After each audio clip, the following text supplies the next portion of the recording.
Oi pessoal, chegamos no nosso último vídeo. O nosso último vídeo é sobre vigilância de violência, então eu vou tentar ser o mais breve e rápida possível. Esse é o nosso último vídeo, nossa última videoaula, assim. Depois nós vamos nos encontrar na aula síncrona do dia 10 de novembro, das 19 às 21 horas. Então eu conto com a presença de vocês. Caso não consigam participar, o vídeo vai estar disponível no mesmo link, tá? Eu já deixei o link na nossa sala virtual. Então, como avançamos? Nós vimos primeiramente a história das informações e dos sistemas de informação em saúde no mundo e no Brasil. Depois falamos um pouco sobre sistemas de informação em saúde, os conceitos e os principais sistemas de informação. Na videoaula 3 eu trouxe um pouco da utilidade dos sistemas de informação e os principais desafios. E agora no vídeo da aula 4 vamos falar sobre vigilância de violência. A aula 5 ela vai ser online, ela vai ser através de um link do YouTube, conforme eu falei. E no dia 10 de novembro, então eu conto com a presença de vocês. Eu vou dar uma revisão rápida dos principais pontos e depois vou falar um pouco sobre a atividade 3, que é uma atividade numa planilha do Excel que precisa um pouco de habilidades que a gente foi construindo à medida que avançamos na disciplina. Então o tópico de hoje é sobre vigilância de violências, mais violência do que acidente. Vou falar um pouco o que é vigilância, o que é violência, e depois vou falar um pouco sobre os principais sistemas de informação na vigilância de violência, que seria o Sistema de Informação Hospitalar, o SINAM, o Sistema de Informação de Agravo de Notificação, e o SIM, que é o Sistema de Informação de Mortalidade. Todos os três são os que são mais utilizados e o que o permitem ter acesso à taxa de mortalidade por causas externas, taxa de internação por causa externa, e também através do SINAM conseguimos ter os dados de violência através da ficha de notificação, né, quando ocorre a notificação. Então, vamos falar um pouco sobre o que é vigilância. A literatura traz que o conceito de vigilância ele surgiu ali no final do século XIX e se restringia à coleta, compilação, avaliação e divulgação de dados para as autoridades e o público geral. Principalmente naquela época de epidemias, endemias, pandemias, que tinha que ter um olhar atento e vigilante a essas doenças, porque atingia parte da população e principalmente prejudicava os aspectos econômicos à época. Nos próximos slides eu vou fazer um resgate histórico sobre o conceito, né, o termo de vigilância. Então, como eu falei anteriormente, o termo ele foi mais divulgado, mais utilizado no final do século XIX, justamente com o objetivo, né, da coleta, compilação, avaliação e divulgação de dados sobre determinadas doenças, justamente para monitorar e identificar doentes para isolamento ou para quarentena à época. Alguns autores trazem que a vigilância foi definida pela primeira vez pelo Alexander Langmuir, em 1963, onde ele fala que a vigilância seria a ação para detecção, análise da informação de algumas doenças e que essas doenças necessitavam de monitoramento contínuo. Também há literaturas que trazem que o termo foi usado pela primeira vez em 1955 na denominação do Programa Nacional de Vigilância da Poliomielite, criado junto ao CDC para coletar, consolidar e disseminar a informação epidemiológica. E na 21ª Assembleia da OMS, em 1968, se utilizou a expressão vigilância epidemiológica. Isso passou a ser internacionalmente divulgado e seu conceito. De 1960 a 70, houve a campanha de erradicação da varíola e o incentivo à criação dos sistemas de vigilância epidemiológica pela OMS e pela Organização Pan-Americana de Saúde. Propiciou a disseminação da vigilância como um instrumento de saúde pública. No ano de 1969, aqui no Brasil, o Centro de Investigações Epidemiológicas, vinculado à Fundação de Serviços de Saúde Pública, foi o primeiro órgão a utilizar os conceitos de vigilância, estabelecendo também o primeiro sistema de notificação de doenças. No ano de 1970 foi organizado e instituído o Sistema Nacional de Vigilância Epidemiológica, além do sistema referente à vigilância sanitária. Em 1990 nós temos a Lei 8080, que inclui no campo de atuação do SUS as ações de vigilância sanitária, vigilância epidemiológica e de saúde do trabalhador, e definiu seus conceitos. Então, vigilância epidemiológica consiste no conjunto de ações que proporcionam conhecimento, a detecção ou prevenção de qualquer mudança nos fatores determinantes e condicionantes de saúde individual ou coletiva, com a finalidade de recomendar e adotar as medidas de prevenção e controle das doenças ou agravos. Então, o conceito de vigilância e saúde, na sua abordagem mais ampla, tal como foi efetivamente construída aqui no Brasil, incluiria a vigilância das doenças transmissíveis, as vigilâncias das doenças não transmissíveis e seus fatores de risco, a vigilância ambiental em saúde, a vigilância da situação de saúde, correspondendo a uma das aplicações da área também denominada de análise de situação de saúde. Essa definição ampla incorporou outros objetos, como a vigilância dos fatores determinantes e condicionantes da saúde, assim como os fatores de risco de doenças e agravos não transmissíveis. É importante falar também sobre a portaria número 1378 de 2013, que fala que as ações de vigilância e saúde abrangem toda a população brasileira e envolve práticas e processos de trabalho voltados para a vigilância da situação de saúde da população, para a detecção oportuna e adoção de medidas adequadas para a resposta às emergências de saúde pública, para a vigilância das doenças não transmissíveis, dos acidentes, das violências, vigilância de populações expostas a riscos ambientais e saúde, vigilância da saúde do trabalhador, vigilância sanitária e outras ações de vigilância que ocorrem de maneira contínua e sistemática. Nesse slide, pessoal, eu tento trazer para vocês um pouco da trajetória histórica e conceitual da vigilância. Então, eu já falei sobre alguns aspectos nos slides anteriores. Então, em 1955, o termo ele foi utilizado no Programa Nacional de Vigilância da Poliomielite, justamente com o objetivo de coletar, consolidar e disseminar informações epidemiológicas. Em 63, o Alexander ele definiu pela primeira vez o termo vigilância. Em 68, ocorreu a 21ª Assembleia da OMS, onde o termo ele passou a ser internacionalmente utilizado.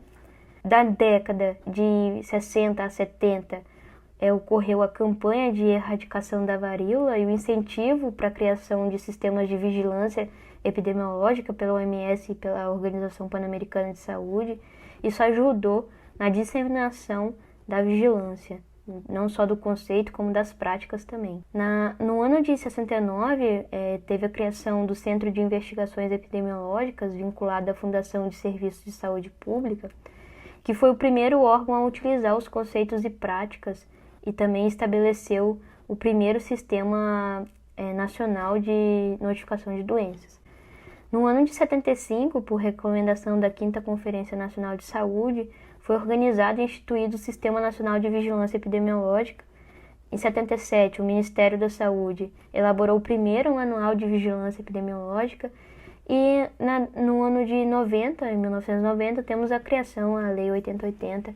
Nesse slide aqui eu trouxe a definição de vigilância e saúde, justamente da Portaria 1378 de 2013, que fala que a vigilância e saúde seria o processo contínuo e sistemático de coleta, consolidação, análise e disseminação de dados e informações sobre eventos relacionados à saúde, visando o planejamento e a implementação de medidas de saúde pública, tanto para a proteção da saúde da população, quanto para a prevenção e controle de riscos, agravos e doenças, e também para a promoção de saúde. Aqui eu trouxe a definição de vigilância epidemiológica, que seria o conjunto de atividades que proporciona a obtenção de informações fundamentais para o conhecimento, detecção, prevenção de qualquer mudança que possa ocorrer nos fatores que determinam e condicionam o processo de saúde e doença em nível individual ou coletivo, sempre com o objetivo de recomendar e adotar de forma oportuna medidas de prevenção e controle dos agravos. Então aqui eu trouxe um pouco sobre os objetivos e funções. A vigilância epidemiológica ela identifica grupos e fatores de risco, avalia a situação de saúde, monitora, acompanha a tendência, produz e dissemina informações. E sempre nesse processo aqui, de coleta de dados, processamento, análise e interpretação dos dados, recomendação das medidas de controle ou de prevenção, promoção das ações de controle, avaliação da eficácia e efetividade das medidas adotadas, divulgação das informações e aí volta para o ciclo. Então vamos falar um pouco sobre vigilância da violência, mas antes de falar eu vou trazer um pouco do conceito que vocês já viram, tanto com o Getúlio, com a Edileuza, com a Solange, de forma mais ampla. Eu trouxe aqui porque às vezes a gente acaba aprendendo por repetição, então de tanto que repete, acaba que fica na nossa cabeça e a gente consegue fixar o conteúdo de maneira mais rápida. Então, eu já falei o que é vigilância, então eu vou trazer o que é violência, né, para juntar os conceitos de informação do que é a vigilância com o que é violência. Então, qual é a definição da violência? Então, eu trouxe aqui a definição que é da OMS, daquele documento da OMS de 2002, que traz que a violência seria o uso da força física ou do poder ou em ameaça contra si próprio, contra outra pessoa, que resulte ou tenha qualquer possibilidade de resultar lesão, morte, dano psicológico ou algum tipo de deficiência no desenvolvimento ou de privação. Então falamos um pouco sobre o conceito de violência e essa imagem aqui mostra a tipologia e natureza da violência, que também já foi trabalhado com Getúlio, Edileuza, Solange, então eu vou passar um pouco mais rápido essa parte. Nos próximos slides eu vou falar um pouco sobre os marcos da violência, sobre alguns aspectos importantes. Isso também já foi trabalhado, mas é só para pincelar um pouco e fixar o conteúdo já aprendido.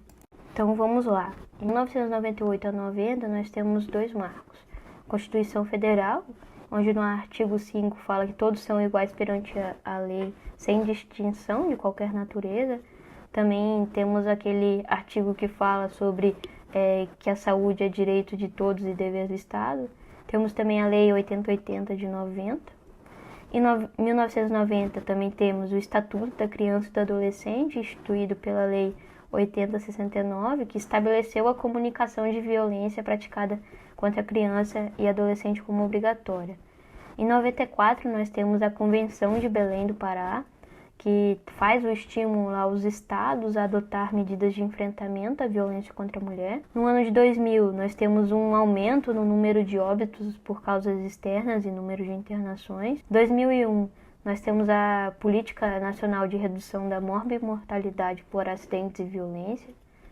No mesmo ano, o Ministério da Saúde publicou a Portaria 1968, estabelecendo a notificação de casos de suspeita ou confirmação de maus tratos contra crianças e adolescentes. Em 2003, nós temos o Ministério da Saúde publicou a Lei 10.778, que estabeleceu a notificação compulsória nos serviços de saúde públicos ou privados em caso de violência contra a mulher. No mesmo ano, nós temos a publicação do Estatuto do Idoso, e que também fala sobre a comunicação obrigatória de casos suspeitos ou confirmados de maus tratos contra o idoso. Depois, em 2011, teve um artigo que foi alterado. Ainda no ano de 2003, nós temos a criação da Rede Nacional de Prevenção das Violências e Promoção da Saúde, mediante a portaria do Ministério da Saúde 936, com o objetivo de implementação dos núcleos de prevenção de violências e promoção da saúde. No ano seguinte, de 2004, nós temos o Decreto 5.099, que regulamentou a notificação compulsória dos casos de violência contra a mulher para todo o país, atribuindo ao Ministério da Saúde a coordenação do Plano Estratégico de Ação para a instalação do Serviço Sentinela. No mesmo ano, nós temos também a instituição da Portaria 2406, que instituiu o Serviço de Notificação Compulsória de Violência contra a Mulher e aprovou o instrumento, protocolo, fluxo para notificação. No ano seguinte, de 2005, temos a aprovação da Agenda Nacional de Vigilância, Prevenção e Controle de Acidentes e Violência. No ano de 2006, nós temos a instituição da Portaria 687, que implantou a Política Nacional de Promoção de Saúde. No mesmo ano, o Ministério da Saúde implantou o Sistema de Vigilância de Violências e Acidentes e Serviço Sentinela, por meio da Portaria 1356, com base em 2 componentes, a vigilância contínua e sentinela. No ano de 2006 também temos a instituição da Portaria 1876, que instituiu as diretrizes nacionais para a prevenção do suicídio, apontando a necessidade de notificação dos casos de tentativas de suicídio. Em 2010, nós temos o programa Vida no Trânsito. No mesmo ano, também temos o Pacto Nacional no Enfrentamento à Violência contra a Mulher. No ano de 2011, temos a Portaria 1600, que reformulou a Política Nacional de Atenção às Urgências e instituiu a Rede de Atenção às Urgências no SUS, com o objetivo de fomentar o desenvolvimento de ações de saúde e educação permanente voltadas para a vigilância e prevenção das violências e acidentes. Em 2014, nós temos a Portaria 1271, que definiu a Lista Nacional de Notificação Compulsória de Doenças, Agravos e Eventos de Saúde Pública e tornou imediata, ou seja, em até 24 horas, a notificação dos casos de violência sexual e tentativa de suicídio. No mesmo ano de 2014, nós temos a revisão da Política Nacional de Promoção da Saúde e publicação da Portaria 2446, reafirmando, como uma das prioridades o enfrentamento das violências. No mesmo ano também, 2014, nós temos a publicação de prevenção à violência contra a juventude negra, o Juventude Viva. 2015, temos a publicação da Portaria Interministerial número 1, que instituiu a Comissão Interministerial de Enfrentamento à Violência contra lésbicas, gays, bissexuais, travestis e transexuais. Em 2017, nós temos a publicação da Portaria 2436, que aprovou a Política Nacional de Atenção Básica, que coloca como uma das atribuições da atenção básica a realização da busca ativa e notificação de doenças agravos de notificação compulsória. Entre 2020 e 2022, nós temos a Lei do Cuidado, Lei Estadual aí do Espírito Santo, número 11.147, e também temos a Portaria do Ministério da Saúde de 2022. Então eu vou trazer de novo o contexto das causas externas, ou seja, da violência e dos acidentes no Brasil. Vocês já viram essas imagens em outros momentos, mas vou trazer de novo. Essas figuras já apareceram outras vezes, então o contexto das causas externas, ela sai de uma das últimas causas de mortalidade no Brasil e toma ali a 3ª posição e fica entre as 5 principais causas de mortalidade no Brasil. Trouxe aqui para vocês uma figura um pouco mais atualizada e também trouxe aqui para vocês um pouco sobre o contexto no Espírito Santo. No Espírito Santo é a 3ª causa de morte no ano de 2014. Agora eu vou falar um pouquinho para vocês sobre os dados, os dados e informações, como conseguir, onde são divulgados, quais são as principais pesquisas, inquéritos, a partir dos próximos slides. Então, sobre pesquisas e inquéritos, eu trouxe aqui o Viva Inquérito e a Pesquisa Nacional de Saúde. Na Pesquisa Nacional de Saúde tem um bloco, perguntas sobre violência, e o Viva Inquérito desenvolvido em serviços de urgência e emergência. Nesse slide aqui eu trouxe a figura de uns documentos do Viva Inquérito, que é o Inquérito de Violências e Acidentes em Serviços Sentinela de Urgência e Emergência. E no próximo slide eu vou falar um pouco sobre o Viva Inquérito. Então ele foi realizado nos anos de 2006, 2007, 2009, 11, 14 e 17. E de 2017 até os anos atuais não foi desenvolvido nenhum outro Viva Inquérito. É uma pesquisa transversal realizada no Serviço Sentinela de Urgência e Emergência, que são selecionados intencionalmente. A coleta de dados acontece mediante os atendimentos de casos de violência e acidente realizados nos turnos diurnos e noturnos. E qual é o objetivo do Viva Inquérito? É descrever o perfil das vítimas de violência e dos acidentes atendidas em unidades de emergência selecionadas, além de identificar fatores de risco e de proteção à ocorrência de violência e acidente e propor medidas específicas de vigilância e prevenção, além da promoção da cultura. Então, também trouxe aqui a pesquisa do Data Senado. Existem pesquisas que foram desenvolvidas até durante a pandemia. São inquéritos que geralmente acontecem via telefone, assim como Digitel, entre outras pesquisas. Agora eu vou falar um pouquinho para vocês sobre os dados, principalmente dos sistemas de informação em saúde. Eu falei para vocês, que existem 3 sistemas de informação de saúde que são importantes para a questão de causas externas, ou seja, violência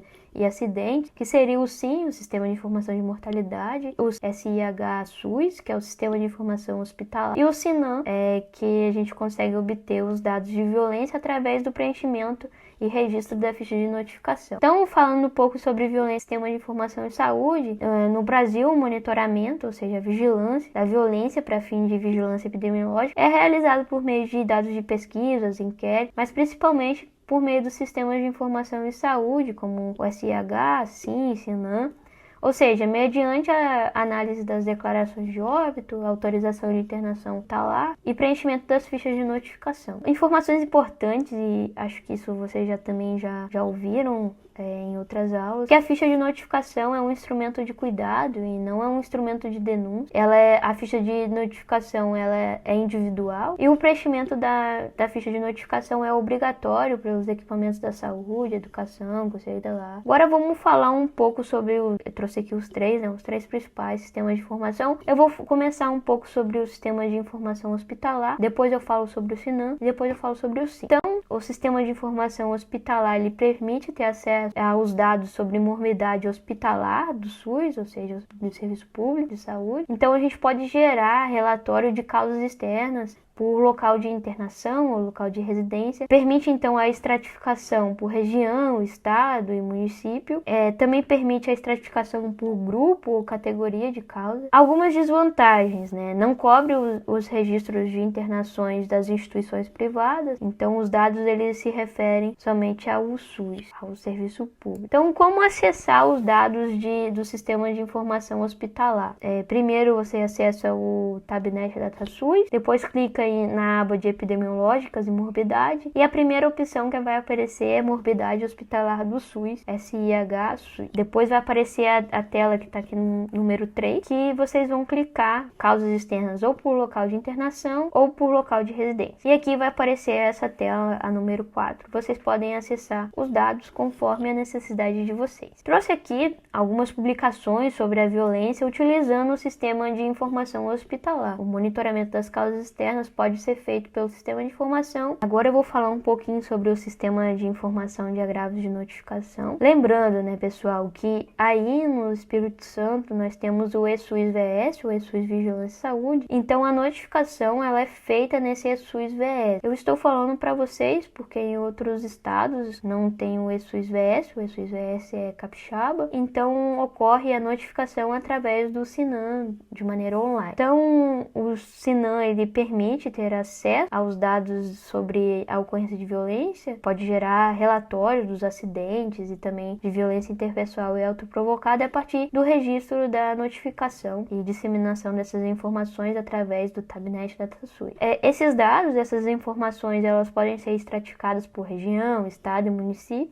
Uma desvantagem seria a subnotificação e incompletude dos dados, de dados principalmente importantes, que às vezes é preenchido como não é preenchido ou é preenchido como ignorado ou não tem uma boa qualidade. Então, como acessar os dados do sistema de informação de agravos de notificação? Primeiro, vocês entram no Tabnet DataSUS, clica ali na aba epidemiológicas e morbidade, clica em doenças e agravos de notificação de 2007 em diante, e aí lá embaixo vai aparecer a tela número 3 aqui, e lá embaixo vai ter violência interpessoal e autoprovocada. Se vocês quisessem o acidentes, tá? Acidente de trabalho aparece em primeiro lugar aqui. Depois tem acidente por animais peçonhentos, acidentes de trabalho e material biológico. E aí vai abrir a aba 4 e vocês podem filtrar de acordo com a necessidade. Então, a Solange apresentou para vocês o eSUS-VS, o eSUS Vigilância e Saúde, que é um sistema de informação capixaba, né? Que é onde vocês devem notificar e também conseguem extrair dados e informações, até mesmo gerar alguns tipos de relatório. Aqui é o passo a passo do eSUS-VS, que a Solange até apresentou para vocês. Vocês acessam o eSUS-VS no site que eu deixei no slide anterior, clicam em notificações, adicionar notificação, selecionam um agravo. No caso da educação só vai aparecer, acho que violência, se eu não me engano. E clicam qual é a unidade de saúde notificadora e seguem o preenchimento da ficha de notificação conforme vocês aprenderam com a Solange. A Solange também apresentou essa aba aqui, que seria a ficha de notificação como ela está disponibilizada e deve ser preenchida no eSUS-VE. Assim como eu fiz com o Sistema de Informação Hospitalar, trouxe aqui para vocês algumas publicações sobre violência usando os dados do SINAM. Diversos artigos são publicados, trabalho de conclusão de curso, utilizando os dados do SINAM. Então é muito importante para o monitoramento, para a vigilância, não só da violência, como também dos acidentes. Então, vocês conseguem ter acesso a evolução das fichas de notificação de violência. Aqui na parte direita está a ficha atual, que deve ser preenchida, que é disponibilizada pelo Ministério da Saúde. Lembrando, né, no eSUS-VS, algumas variáveis, algumas informações, elas possuem preenchimento automático já no eSUS-VS, e também algumas opções aumentaram. Exemplo, a Solange comentou, o pansexual foi inserido na orientação sexual no eSUS-VS, que é algo que na ficha disponibilizada no Ministério da Saúde não coleta essa informação, mas no eSUS-VS já aparece. Então, uma das principais vantagens do eSUS-VS e desse sistema é poder incluir informações. Então, a notificação é uma obrigação institucional, né, cabendo ao serviço, gestor, profissional realizar a notificação compulsória. Compete à gestão local definir estratégias de acompanhamento dos casos e dar suporte aos profissionais. A Solange apresentou brilhantemente a ficha de notificação, né? Então, ela tem 10 blocos. O primeiro bloco são dados gerais, segundo bloco, notificação individual, terceiro bloco, dados da residência, quarto bloco, dados complementares da pessoa atendida, quinto bloco, dados da ocorrência, sexto bloco, dados da violência, sétimo bloco é para preenchimento se é caso de violência sexual, o oitavo é dados do provável autor, autora da violência, 9 encaminhamento e 10 dados finais. Então aqui em cima vem apresentando o que é caso que deve ser notificado, né, que é um caso suspeito ou confirmado de violência doméstica, intrafamiliar, sexual, autoprovocada, tráfico de pessoas, trabalho escravo, trabalho infantil, tortura, intervenção legal e violências homofóbicas contra mulheres e homens em todas as idades. Então aqui eu apresento para vocês os 10 blocos, preenchimento da ficha. Trouxe aqui nesse slide o instrutivo da notificação da violência. O Ministério da Saúde, ele divulga esse instrutivo para preenchimento da ficha de notificação. Então cada variável aparece ali no instrutivo de como deve ser preenchida. Agora vamos falar então do sistema de mortalidade. Falar um pouco sobre o SIM, que é o Sistema de Informação sobre Mortalidade. Então o SIM, ele disponibiliza dados regulares sobre mortalidade a partir das diversas variáveis, incluída a causa da morte, e é possível construir e processar análises epidemiológicas para causas externas. Qual é a limitação do SIM? É o preenchimento ruim de algumas variáveis, principalmente da causa da morte na declaração de óbito. Também erro no preenchimento do CID, registros incompletos ou incorretos. Sempre temos que pensar, né, pessoal, eu falei isso para vocês em outras aulas, sobre a qualidade, que envolve várias variáveis, que seria validade, confiabilidade, cobertura, completude, sensibilidade, especificidade, relevância, comunicabilidade, oportunidade e também a possibilidade de desagregar esses dados, essas informações. E como acessar o sistema de informação de mortalidade, os dados do sistema de informação de mortalidade? Primeiro passo, acessar o Tabnet DataSUS.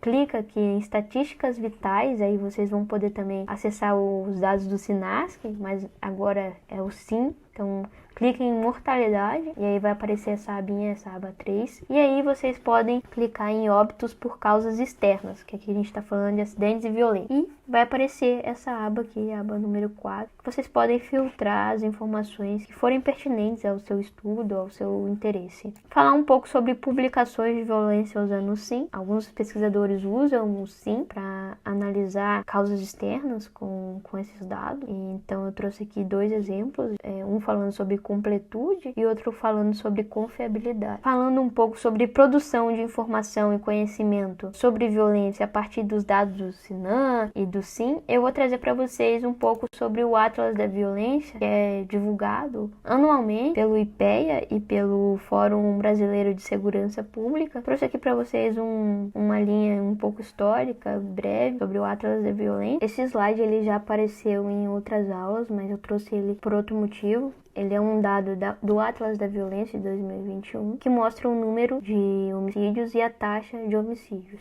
A taxa de homicídios aparece em laranjinha, tá? A taxa de homicídios, e o número de homicídio aparece, o que é o dado bruto, aparece em azulzinho. O que vemos é que a partir de 2017 ocorre a diminuição tanto no número quanto a taxa de homicídios. A gente sabe que foi um período complexo, né, político, economicamente, socialmente, mas o Daniel Cerqueira, né, traz que isso mostra uma deteriorização na qualidade dos registros oficiais. Esse slide aqui, ele pode talvez trazer um dos motivos, tentar explicar um pouco. Aqui a taxa de homicídio está em azul e a taxa de mortes violentas por causa indeterminada aparece em laranja. Então, o que mostra que enquanto a taxa de homicídio diminui, a taxa de morte violenta por causa indeterminada, ela aumenta. Aqui nesse slide eu trouxe o boletim do Anuário Brasileiro de Segurança Pública, que mostra essa divergência de dados, onde mostra um valor superior, né, de 5% ao registrado no sistema do Ministério da Saúde, que seria o SIM, referente a homicídios. Eu trouxe aqui nesse slide um pouco sobre as estratificações que podem ser feitas com um dado, a estratificação por região geopolítica, por faixa etária, por cor da pele, por orientação sexual, dentro ou fora de casa. Nessa primeira figura, está mostrando a taxa de homicídio ao longo do tempo e por região, né? Norte, Nordeste, Centro-Oeste, Sudeste, Sul. Aqui embaixo a gente pode ver a taxa de homicídio dentro da residência, em azul, e fora da residência. Aqui a taxa de homicídio entre negras e não negras, negras em azul, não negras em laranjinha, amarelinho. E aqui a taxa de homicídios entre pessoas heterossexuais, homossexuais e bissexuais. Nesse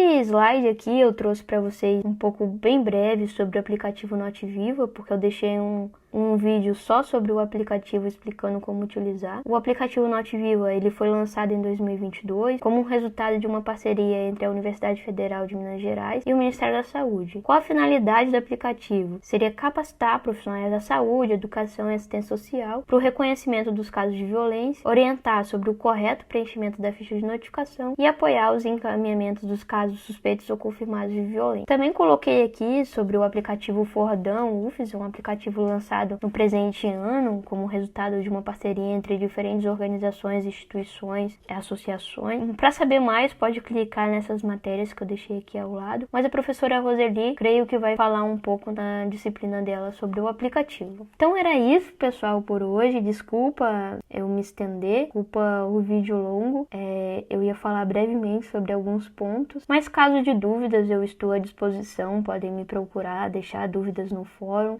Grande abraço.